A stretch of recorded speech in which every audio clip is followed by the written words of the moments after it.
All right, hello and welcome back. Basic Bible Podcast. I'm your host, Kevin Thompson, and sitting with me is Daniel Leach. Daniel, welcome back to our podcast. Oh, well, thank you. Okay, so we are recording in the car because this goes back to the roots of this podcast, where normally I'd have Ray Jewell sitting here. And we actually just recorded. We were up in Milwaukee, and so as we normally do, being the nerds that we are, decided to kill the time by recording. However, those recordings didn't come out. Oof. And so I'm here with Daniel, and we just had lunch at the Olive Garden. It's a beautiful lunch. Of course it is, because I paid for it. Yeah. Actually, Daniel, we just recorded a podcast just a few minutes ago. So this is number 5. Yes. And so normally we call this a Reigning in Ray podcast, but you're not Ray. And so I'm really just kind of testing this out, because since the last recording didn't work out, I'm seeing if this one will. And I cut the air conditioner, but now I'm dying. So I'm turning it back on a little bit. So you might hear some of that back, and we'll hear some background noise, but that'll be fine. So, Daniel. Yes. You're going off to college tomorrow. Woohoo! We just talked about keeping up the fight. Amen. You preach from 2 Timothy. And we were talking a little bit about Jeremiah and whatnot. So this is just top of my head stuff. But I'm curious. You've been doing a lot of door knocking and whatnot this summer. Yes, sir. I want to hear some of the strange tales. Oh, strange tales. Of what? So I'm going to start off. I'll tell you a good story and a bad story. So okay. The funniest one I can remember, knocking on a door, just inviting people to church, inviting people to different events and whatnot, was I knocked on this one door, and a teenager answered and said, basically, who the F are you? And I said, I'm Kevin Thompson, I'm from such and such Baptist church. And the mother heard this and said, why are you effing swearing at these people? They're from the effing church. Show some manners. And I just thought, wow. Wow. Okay. I shouldn't be laughing, but that is funny. That's the irony of it. Okay. So that's my negative. My positive one I remember most, was I was in a neighborhood, I think passing out stuff for an event, and I was talking with this one kid, and the conversation led toward the gospel, and you could just tell that God was working in his heart. So I said, we could pray right now, and if you want to embrace the gospel, if you want to get saved, we can do that. And he said, yeah, let's do that. So we prayed, and by the time I said amen, I'm excited. I look up, and this kid's gone. He is running and taking off, and I'm like, what in the what? Now, I'm not like an easy believism guy. I'm not like a 1, 2, 3 pray after me here, do this. Yeah. So I thought I'd gone over the gospel with him well, and I thought he was receptive to this, and he just took off, and it was kind of disturbing, and I was like discouraged. And then about 2 minutes later, he's yelling at me, Mister, get over here. What's wrong? I'm thinking like his house is on fire, or he's hurt or something. Everyone's like, this is my friend Ted or whatever. It's like, he needs to hear the gospel too. And as soon as I was praying with you, I feel like he needed to hear this. So I went out and got like, wow, that kid got it. Yeah. So wow, that's amazing. So those are my 2 stories. So all right, what do you got for us? All right, so I think my one bad tale actually would not be something that's taking place here. It would have been in Oklahoma City. So my freshman year, we're sitting there and we're going through this ghetto neighborhood. And if there's one thing I can tell you about Oklahoma City, is it's a really clean city, but you have your rougher parts. Okay. And we were in this really, really rough part of the neighborhood. I mean, these buildings were like breaking at the foundations. It was sketchy as sketchy it could be. Like, I'm pretty sure if I knocked on a door, I'm afraid that somebody's gonna just come out and shake me. So we go up to this door, me and my buddy named JD, and we knock on the door, and this lady comes up, and I mean, she's just in her birthday suit. And I mean, like she doesn't care either. Like, I mean, it's hanging. Me and JD had to like turn around and like hand the track to her, and we're sitting there trying to talk to her, echoing it, and I don't know, I could probably hear her like laughing and giggling at this, and I'm like, how can you be giggling at this? So that's my one bad story. And I mean, it was weird. My one good story would probably be a couple weeks ago. We're sitting there and we're trying to get up for this fun fair event. And I'm sitting here going down Town Line Avenue, which is where our church is located. And I'm knocking on this house, and I mean, there's like country music blaring in the background, so clearly there's somebody home. And I knock on this door twice, and I don't think I knocked on it really too loud those first 2 times. And I'm sitting there thinking, there's no way this person's gonna show up. The music's playing too loud. So I put the track on the door, and I just keep walking. And something was just pricking at my heart, and it was the Holy Spirit. He was telling me to go back to the door. Yeah. And I'm sitting here thinking, there's no way I'm gonna open up the door. I mean, why would they open up the door? They're playing this music. So I go down to one house, knock on it, nobody answers, put the thing on the door. And as I'm walking away, I turn back, I hear the music's blaring, and it's actually turned down a little bit now. And I'm sitting there thinking, there's no way. There's just no way. I go to the second house, I knock on the door, I put it on the door, and nobody responds. And I'm about ready to go to the next door, and I stop dead in my tracks. So it's like, I can't keep going because I know there's somebody there. So I turn right around, I go marching back up the door, and knock on it a little louder this time around, and there's no response. And I'm sitting there, and the first thing that came to my mind is, I'm an idiot. Why did I come back? As I turn around to walk away from the door opens up. And I'm sitting there having this conversation with this guy, and, you know, we start talking, and we actually ended up exchanging numbers, and he said, yeah, I'll show up. Awesome. Yeah. And I'm sitting here thinking, if the Glory Spirit just pricks you to go to the door, just go. Yeah. I think that's probably the biggest lesson I learned is if I know I need to go and do something, I need to just go and do it. Okay, so next story. All right. And this is just top of my head. All right. This is the preaching story. Oh, okay. And I was preaching at the basement of this church we were at in Massachusetts. Still there. So the church was pretty old. It was literally like 1800s. And the building itself was. And literally, Thomas Edison himself did the electrical wiring. Wow. Because Brockton, Massachusetts was kind of, at least according to the story I heard, because it was one of the cities that he was testing out for an electrical grid or something like that.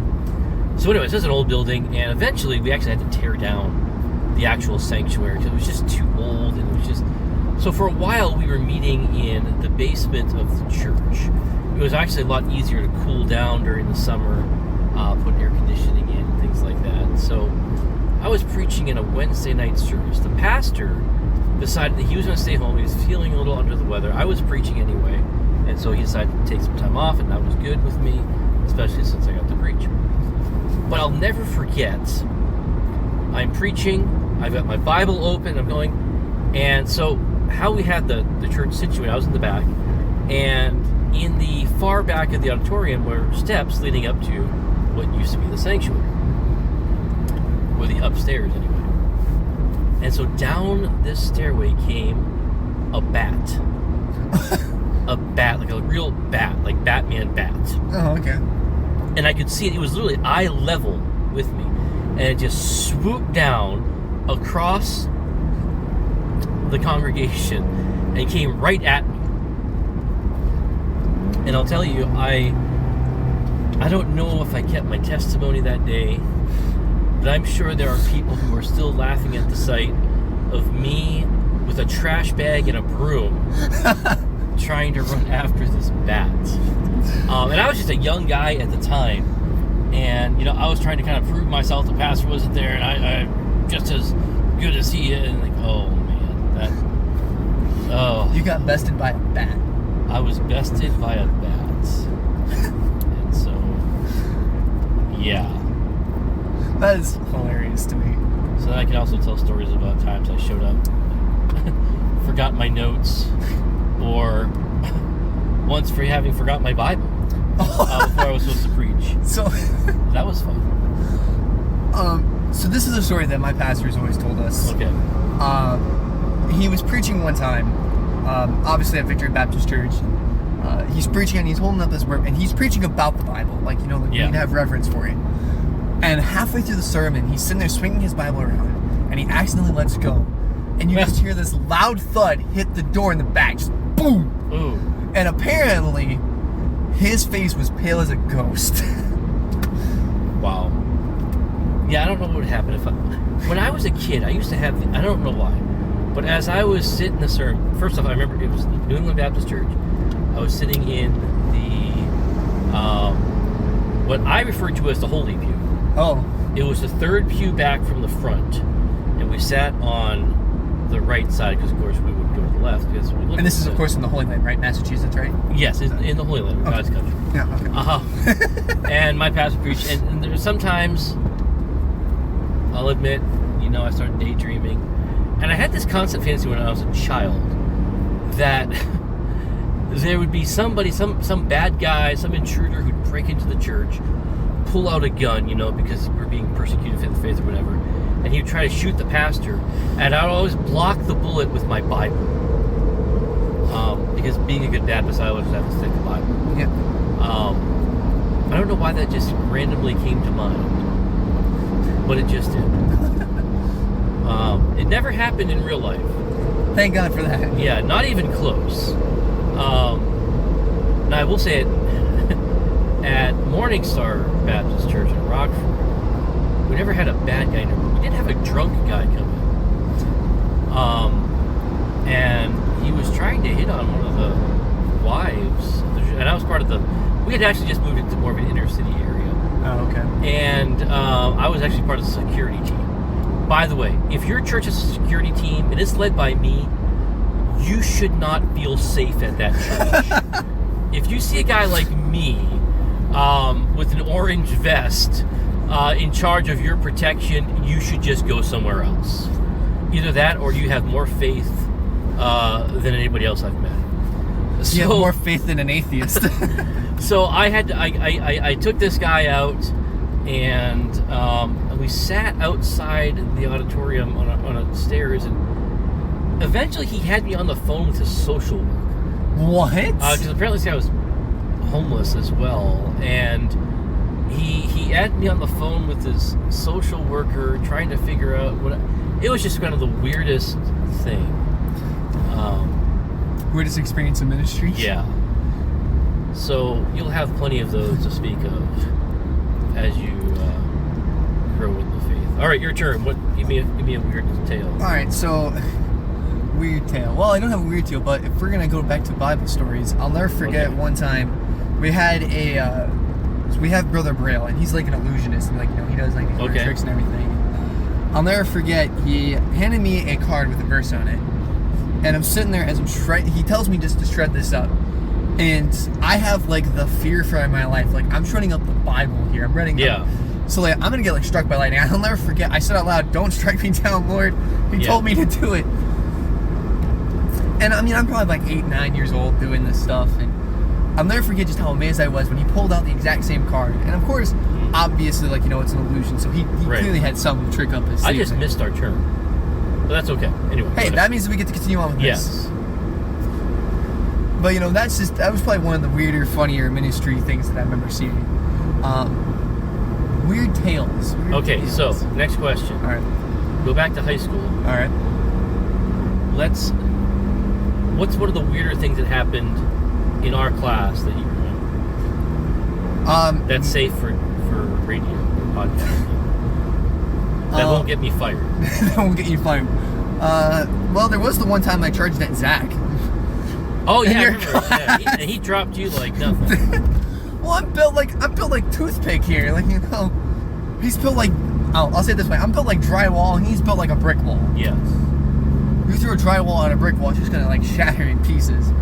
And this is probably like my freshman year. I don't know what we were thinking was gonna happen. Yeah, I don't know. Yeah, because Zach's a pretty tough guy. Yeah. And you're not. Yeah. No offense. But was that before class? Yeah, that was before class. Yeah. So that was like in the middle of class. You decided to get up. Somebody had somebody was telling me just to, they were trying to convince me to do it.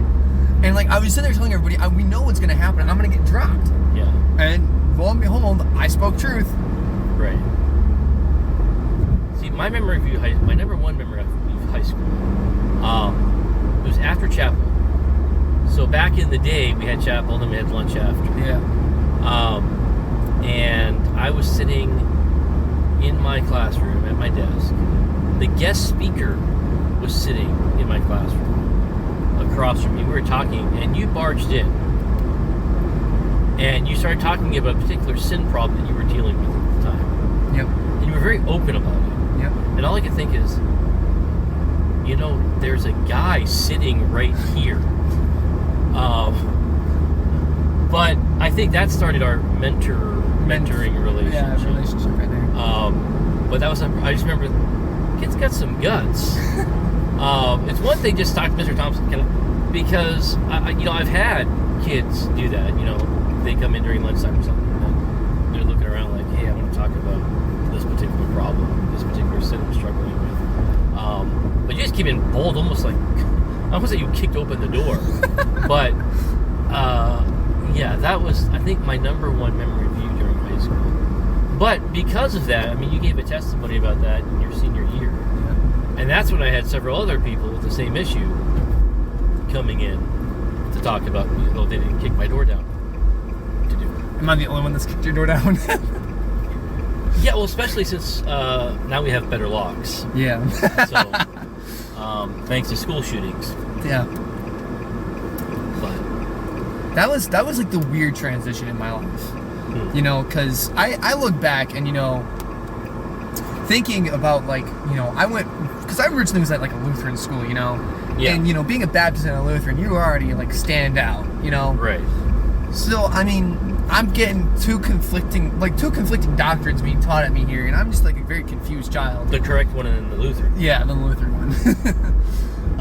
We just had a whole bunch of Lutherans turn this off. Yeah, I know. Actually, I wonder if, do I have any Lutherans? I'm really hitting the Lutherans today. Like, We've had Lutherans on the podcast before. Yeah. Thanks to you, I'll never get them again. You were talking about banning Lutherans from your college just a little bit ago in the other podcast. Yeah. Why do you hate Lutherans? I don't know what it was with me in Lutheran stage. Usually it's the Catholics I'm targeting. I don't know. Maybe I feel like I need to give them a break. So why are you targeting all these people? Why are you just so hateful? And so hateful? You're not very tolerant. Yeah, I'm not very tolerant at all. Actually, believe it or not, I actually have close friends that are Catholics. Okay. Well, I'm just surprised you have close friends. Yeah. And that's the big thing. Yeah. No, I have a lot of friends in, like, a lot of different denominations. Yeah. Especially around here, and I feel like I can pick on them a little bit because of that, Right. But anyway, well, I'll pick on you for being a fundamentalist too. So. I had a guy that worked at me that I'm the first Baptist he ever met, and he'll poke fun at me all day long. So it's like, you know what? That's okay. Yeah. But anyway, so there's like that. So, like, I was really just, like, confused in life, like, especially because I got saved at the age of 8, and I was still attending a Lutheran school. So, like, my doctrine on salvation was very, very tilted. Right. And, and I think that's probably one of the reasons why I led my freshman year with, I need to get this right myself. Yeah. But anyway. So, out of curiosity, do you remember what synod your church was in? Wait, what? For synod. Lutheran? Yeah. Like Missouri Synod or Wisconsin Synod. I think it was the Wisconsin. Okay, so they're usually pretty liberal. Yeah. Anyway, so there was that. Then, of course, after being, like, very confused with doctrine, throwing me into a public school was, probably not the best idea. Because, now you're putting me with people that are worldly with confused doctrine. That's just bound to cause problems. Right. So I'm sitting here, and, going into high school, I start hanging out with the wrong crowd, cursing like a drunken sailor. Pornography is the one thing that era in my life. So my freshman year was the weird transition for me, because I was actually starting to get the sound doctrine that I needed. Yeah. Not saying that I wasn't getting it originally, but now I'm starting to actually have an understanding on things, and things are starting to be grasped a little bit better. So I'm going to back up for a second. Yeah. I'm curious how you wound up then at Victory Baptist, because you were at Lutheran school, a Lutheran church. Yeah. And then how did you wind up at Victory Baptist? So I've actually been at Victory Baptist pretty much almost my entire life, since I was like 5 years old. Okay. But Rock County Christian School was very expensive. Yes. So we couldn't afford for me just to continue my schooling there. Okay. St. Paul's had actually, I think they either made us an offer or, like, the pay grade was a lot less for my tuition there. So they sent me there. And that's where I got, like, the child messages from there. Okay, so you were at Victory Baptist. Yeah. So going to a Lutheran school. Yeah. So it's like... Okay. So, like, the conflicting there... Yeah. So, like I said, I'm getting the sound doctrine, but topping it and everything else, plus being at a young age, just nothing really made sense to me. So, the transition from my freshman and sophomore year was, hey, I realize now I can't do it on my own. As a matter of fact, I'll never forget the the chapel speaker. We had Michael Powers there. Yes. That was, he preached on sin. I mean, he hit it home for me. So like there was that, and I was like, I'm saved. I'm just really backslid.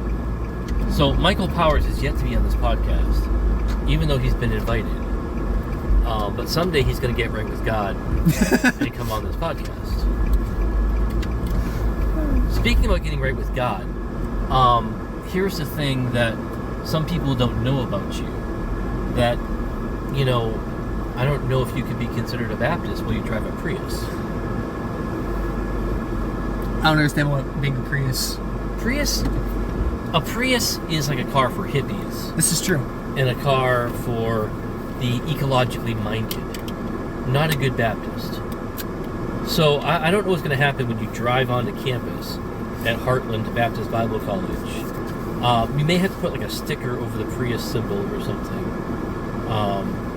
Maybe like a KJV Bible sticker or something. There you go. So people won't notice. You know, it's funny, you know, like you associate so many certain things. Yeah. I've actually had to tell people, look, I'm not a Jehovah's Witness.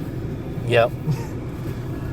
I know I have the black tie and everything, but I'm not a Jehovah's Witness. Right. So now I gotta tell people I'm not a hippie. Yep.